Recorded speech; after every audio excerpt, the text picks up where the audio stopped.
अल्लाह के रास्ते में, अल्लाह के रास्ते में तू लगा। अस्सलाम वालेकुम नाज़रीन, आज सारे नाल नौजवान नाश्ता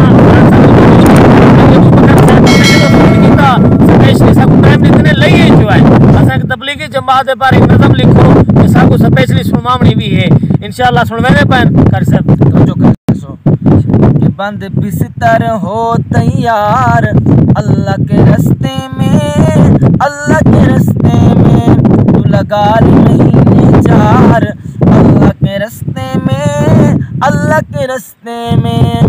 पहले तुझे करना ऐलान सिखाएंगे, पहले तुझे करना ऐलान सिखाएंगे, दीन का मोटा मोटा इल्म बताएंगे, हाँ दीन का मोटा मोटा इल्म बताएंगे।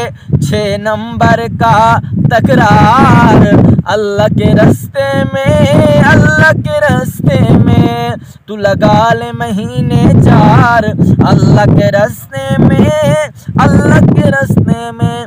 तबलीग में आएंगे तो क्या होगा, गौर से सुनिए, कह दें सुभान अल्लाह।